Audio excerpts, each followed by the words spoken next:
최근 연예계에서는 이제 한 유명한 배우와 또 뮤지션의 어떤 마약 혐의 사건으로 굉장히 시끄럽습니다. 이미 이제 대중들은 이 배우가 TV에 나오면서 사실 그가 마약을 했다는 것에 대해서 기정사실로 여기고 있고, 또 더불어 수사를 하는 과정에 그의 사생활이 드러나면서 그는 이제 심각한 타격을 받게 됩니다. 근데 최근의 기사를 보면 이 배우가 정작 마약을 했다는 직접적인 물증을 경찰이 찾지 못해서 굉장히 수사에 난항을 겪고 있다는 뉴스를 접하게 됩니다. 사실 우리나라는 무죄 추정의 원칙이 있으나 이번 케이스 같은 경우는 사실 그것이 잘 적용이 되지 않은 것 같으로 보입니다. 왜냐하면 이미 이 배우에 대한 사회적인 이제 평판은 바닥을 치고 있기 때문입니다.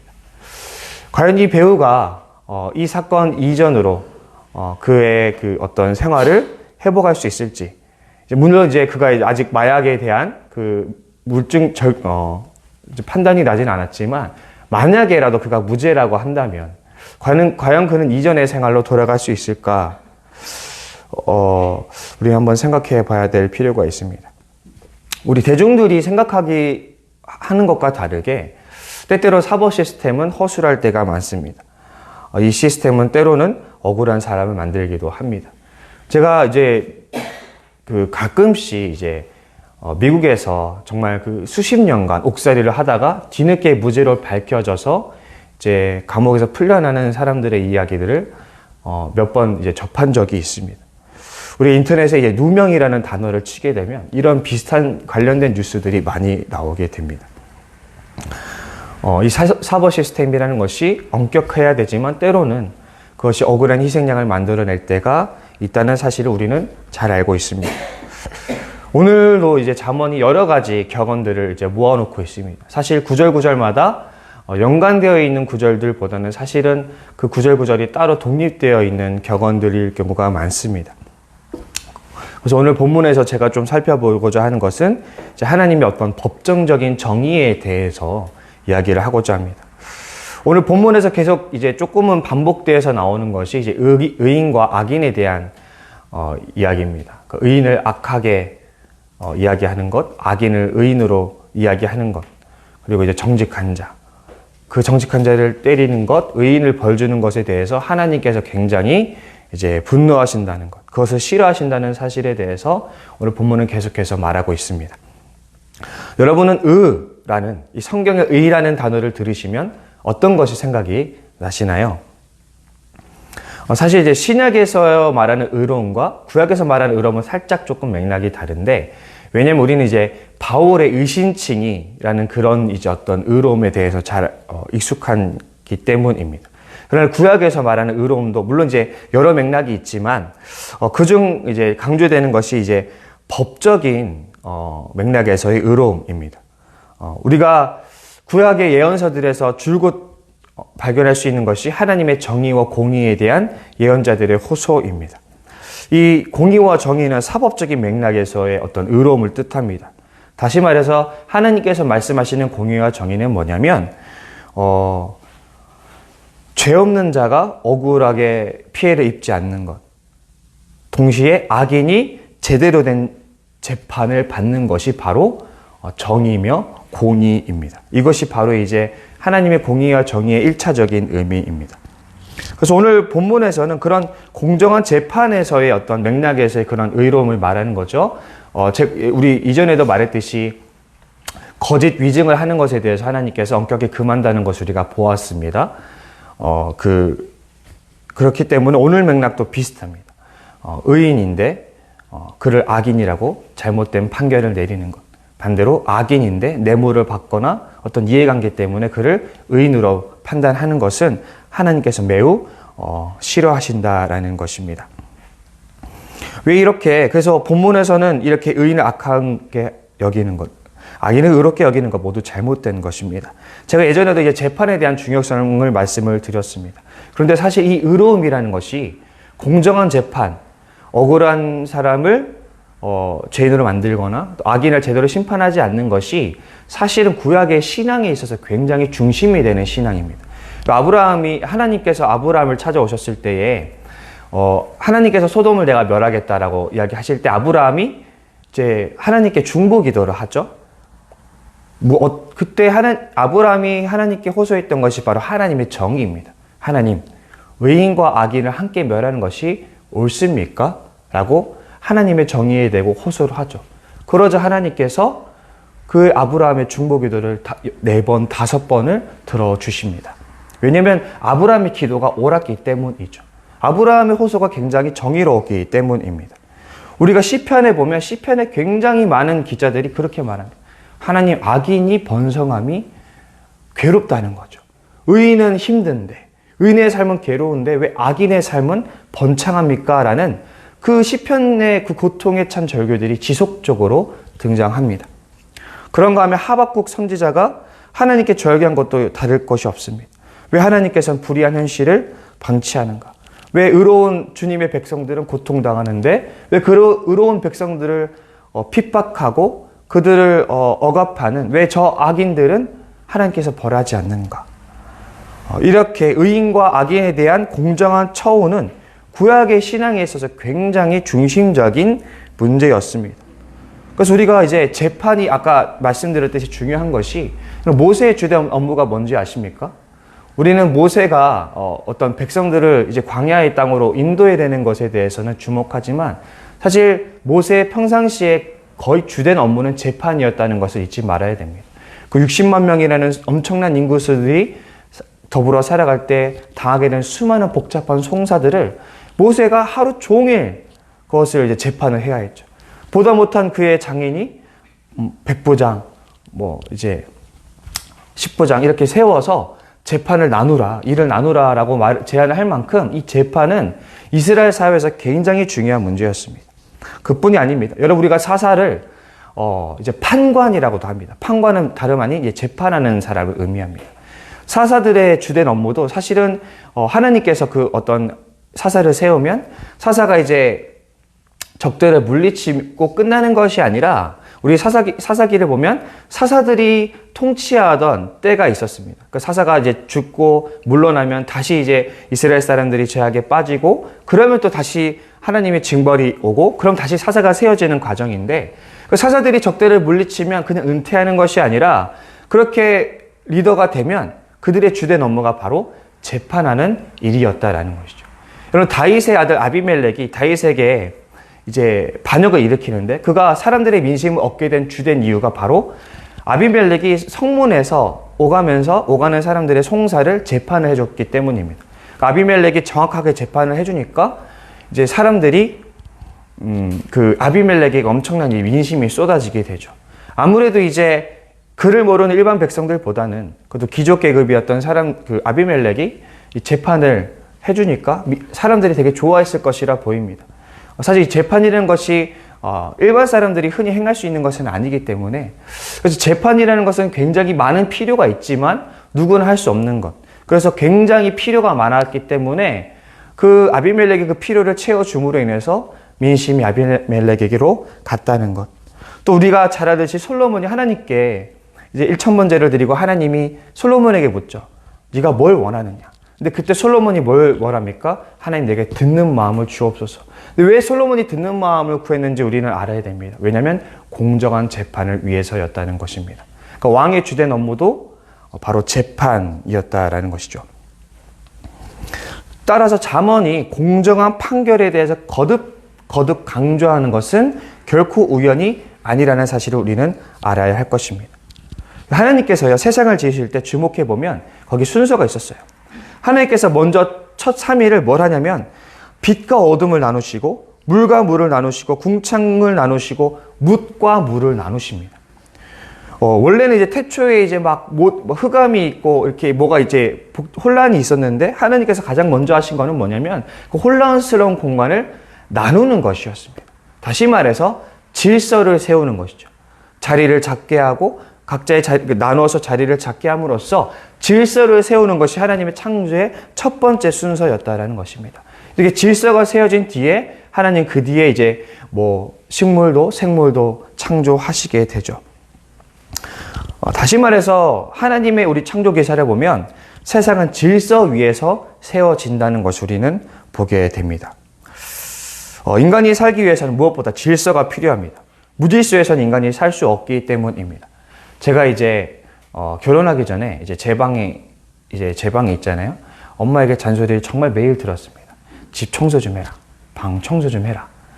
이제 우리 교육자들은 이제 제 책상을 보시면 이제 공감하실 텐데, 제가 좀 잘 어지럽히고 정리하지 않는 타입입니다. 주로 천재들이 그렇다 하죠. 네. 근데 이제 저희 어머니는 이제 보면은 한심한 거죠. 청소를 안 하니까. 그러면서 청소 좀 제때 해라. 그래서 엄마가 청소를 합니다. 근데 제가 엄마랑 항상 싸웠던 건, 왜 내 물건을 건드냐. 내버려 둬라. 여러분, 제 방이 굉장히 어지러워도 나름의 질서가 있습니다. 제가 아무리 어지럽혀도 제 핸드폰, 제 지갑, 이런 중요한 것들은 제가 놓는 곳들이 있어요. 근데 어머니가 항상 청소할 때마다 이제 문제를 일으키는 그거를 이제 어머니가 마음대로 치우는 거죠. 그럼 저는 제가 필요할 때 거기 없으면 이제 화가 나는 거예요. 엄마랑 싸웁니다. 왜 그걸 치우냐? 나는 항상 거기에 둔다. 엄마의 눈엔 그게 무질서지만, 그게 혼란이지만, 나에겐 질서다. 이걸로 싸우는 겁니다. 여러분, 우리가 이 질서가 없으면 혼란스럽습니다. 삶을 살 수가 없는 것이죠. 그런데 이 질서를 유지하기 위해서 정의가 필요한 것입니다. 누군가 자신의 욕망으로 거짓 위증을 하고 뇌물을 받아 재판을 굳게 하면 이 정의가 무너집니다. 정의가 무너지면 하나님의 질서가 무너지고 사회가 무너지게 됩니다. 그래서 하나님의 정의는 반드시 지켜져야 하고 유지되어야만 하는 것입니다. 사실 우리가 이제 정의롭게 사는 것이 성도 개인의 삶을 보면은 그렇게 매력적인가 한가 그러면은 사실 그렇진 않죠. 우리가 사실 살다 보면 눈앞에 불의를 저지를 수 있는 기회들이 얼마나 많습니까? 정의보다는 불의가 더 손쉽고 더 빠르고 더 손해를 덜 보기 때문입니다. 제가 아직도 기억나는 것이, 제가 이제 군 입대를 하기 전에 아르바이트를 잠깐 했는데, 이제 홍대에 있는 무슨 스파게티 집에서 했었습니다. 근데 이제 한 아이와 엄마가 왔어요. 그래서 아이가 돈가스를 시켰는데, 이제 부엌에서 사장님이 돈가스를 하다가 돈가스를 바닥에 떨어뜨렸어요. 근데 제가 그걸 봤어요. 근데 그 사장님이 그 돈가스를 다시 집어 올려서 닦더니 접시에 내가면서 저한테 한마디 하셨습니다. 모른 척 해라. 근데 제가 그때 모른 척 했습니다. 여러분, 우리가 그 돈가스 하나 손해보기 싫다고 아이에게 그런 걸 먹이는 것이 이 사회입니다. 근데 여러분, 하나님께서 우리에게 말씀하시죠? 그의 나라와 그의 뜻을 구하라. 우리에게 말씀하십니다. 우리는 이제 우리의 신앙의 시야가 사실 개인에게 이제 안에서만 머무를 때가 많습니다. 하지만 예수님 우리에게 말씀하십니다. 하나님 나라라는 더 큰 그림을 볼 줄 알아야 된다. 우리 성도가, 너가 하나님의 백성과 제자는 하나님 나라라는 더 큰 틀을 볼 줄 아는 시각을 가져야 한다라고 말합니다. 오늘 24절을 보시면 24절에 이제 현대인의 성경은 어떻게 기록하고 있냐면 이렇게 기록하고 있습니다. 총명한 사람은 지혜로운 일을 추구하지만 미련한 자는 온갖 잡다한 것에 눈길을 돌린다라고 말하고 있습니다.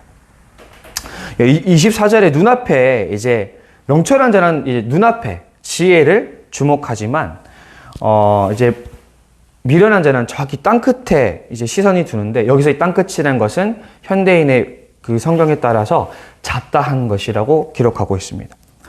여러분, 사실 하나님의 나라는, 그렇죠? 예수님께서 말씀하시기에는 하나님 나라가 너희가 하나님의 나라를 구하면 너희의 필요한 모든 것이 너에게 갈 것이다, 주어질 것이다 약속합니다. 그런데 우리는 나의 욕심에 집착할 때가 많습니다. 그런데 오늘 시편이 잠언이 우리에게 말씀해 주시는 것이 무엇입니까? 정말 지혜로운 사람은 바로 하나님 나라를 구하는 자다. 근데 미련한 자는 눈앞에 잡다한 것을 구하는 자다라고 말하는 것입니다. 사실 우리의 모든 평안과 우리의 행복은 우리의 눈앞에 있는 잡다한 것이 아니라 눈앞의 지혜, 즉 하나님 나라를 추구할 때 우리의 평안이 얻어진다는 사실을 오늘 잠언 말씀 우리에게 가르쳐주고 있습니다. 당장의 눈앞에 어떤 불의한 이익이 아니라 공정함과 정의를 선택해서 하나님 나라를 추구할 수 있는 우리가 되었으면 좋겠습니다. 여러분, 예수님께서 공의에서 잡히셨을 때 사람들이 예수님을 이제 거짓 모함을 하죠. 그가 이제 신성모독을 했다더라, 뭐 이제 없는 말을 지어냅니다. 근데 그렇게 예수님을 깎아내리는 사람 중에서도 예수님의 도덕적인 어떤 흠을 잡아내는 사람은 없었습니다. 여러분, 제자들이, 사도 바울이 이제 사람들한테 비방을 받고 누명을 씌울 때도 그들의 어떤 신성모독적인 발언들은 이제 문제 삼지만 그들의 어떤 도덕적인 흠결을 문제 삼는 사람들이 없었습니다. 이것이 예수님이고 그의 제자들이었습니다. 그 재판석에서도 그 어떤 도덕적인 흠결을 찾아낼 수 없는, 이 사람들이 도덕적으로 흠잡을 것이 찾아낼 수 없는, 도덕적으로 의롭게 정정당당한 것이 예수님이었고 그분의 제자들이었다라는 사실입니다. 이것이 우리 성도들이 세상 앞에서 보여주어야 할 태도가 아닐까. 안타깝게도 많은 이제 크리스천들이, 또 많은 무신론자들이 오히려 공정하지 못한 크리스천들 대표, 또 크리스천들을 어떤 이제 직원들, 크리스천 그런 사람들을 보면서 시험에 드는 경우가 많습니다. 그러니까 이제 뉴스를 보게 되면 오히려 세상의 법도 지키지 못하는 미성숙한 성도들을 보게 되면 참 안타깝습니다. 하나님이 원하시는 것은 그런 것이 아닌데 우리가 오늘 하루 되돌아봤으면 좋겠습니다. 제가 요즘에 MZ들이 중요하게 여기는 가치가 무엇인가 하면 이제 공정성입니다. 공정성. 왜냐하면 그들은 애초부터 많은 것이 박탈된 세대이기 때문에 공정함, 공정한 기회에 대해서 굉장히 예민합니다. 근데 저는 좋은 것이라고 생각을 합니다. 우리가 오늘날 공정함이라는 것이 사회에 큰 이제 중요한 가치가 되었다는 것은 그만큼 우리 사회가 더 성숙해 가는 과정이라고 생각을 합니다. 혹시 나의 행동을 통해서 누군가가 시험당하지 않을까? 나의 공정하지 못하고 나의 정의롭지 못한 처사 때문에 누군가가 시험을 당하지 않을까를 좀 되돌아보는 우리가 되었으면 좋겠습니다. 우리가 모범 시민이 먼저 되어야 할 것입니다. 훌륭한 크리스천들은 훌륭한 모범 시민이 되어야 합니다. 세상 앞에서 그 누구에게도 비방을 받을 때에도 도덕적인 흠결로 어떤 공정함과 정의로운 어떤 그런 부분으로 공격을 당하지 않는 온전한 사람들이 바로 크리스천이 되어야 할 것입니다. 나는 과연 오늘 하나님의 정의를 원칙으로 삼고 있는가? 나는 과연 공정한 태도를 유지하고 살아가고 있는가? 이 질문에 스스로 당당할 수 있는 우리가 될 수 있기를 스스로 결단하면서 이 은혜가 우리 모두에게 있기를 소망합니다. 기도드리시겠습니다. 하나님 감사합니다. 오늘도 우리에게 귀한 말씀을 주셨습니다. 오늘도 잠언 우리에게 많은 것을 말하고 있지만 우리가 오늘 그 법정에서 이루어지는 어떤 정의에 대해서 함께 살펴봅니다. 하나님, 공정한 삶, 정의로운 삶, 불의를 피하고 정의를 감수하는 그 인생이 우리 삶에 그렇게 유익하지 못할 때가 있습니다. 때로는 금전적 손해를 입히고 때로는 더 큰 수고로움을 우리에게 요구할 때가 많습니다. 그러나 주님, 의로움이, 공정함이 신앙의 가장 중요한 가치라는 것을 알게 하시고 참으로 뛰어난 성숙한 신앙인은 뛰어난 공정함과 정의를 가진 사람이라는 사실을 우리가 기억하게 하시고 우리 오늘 하루 누구에게서도 떳떳한 인생을 살아가는 복된 인생들 되게 하여 주시옵소서. 감사드리며 예수님의 이름으로 기도합니다. 아멘. 우리에게 기도하기를 원합니다. 우리 이영우 목사님께서 이제 수술이 끝나고 치료 중에 있습니다. 치료 잘 끝나고 회복 잘 되어서 속히 퇴원하여서 이제 함께 예배할 수 있도록 또 우리 아프신 담임 목사님뿐만 아니라 안경숙 권사님도 굉장히 몸이 안 좋으시더라고요. 근데 이제 제가 모르지만 아픈 많은 성도님들이 또 계십니다. 그들을 위해서 기도했으면 좋겠습니다. 또 이제 우리가 이제 며칠 뒤에 추수감사 주일입니다. 하나님, 하나님의 귀한 1년간의 은혜를 되돌아보는 복된 시간, 우리 성도들이 그 은혜를 깨닫는 복된 또 시간들이 되게 하시고 또 우리가 12월 30일을 고백데이로 나아가고 있습니다. 하나님, 주님 선하게 인도하여 주옵소서. 위에서 기도해 주시고 오늘 수능입니다. 아이들이 수능 잘 보게 하시고 무엇보다 한 가지 좀 부탁드리는 것은 우리 아이들이 성적 비관으로 스스로 생을 마감하는 일들이 오늘 하루 그런 비극들이 일어나지 않도록 우리 아이들의 마음을 주님 보듬어 주옵소서. 위해서 기도해 주시고 또 각자 가지고 나오신 기도 제목 가지고 우리 시간 함께 기도하고 돌아가도록 하겠습니다. 기도하겠습니다.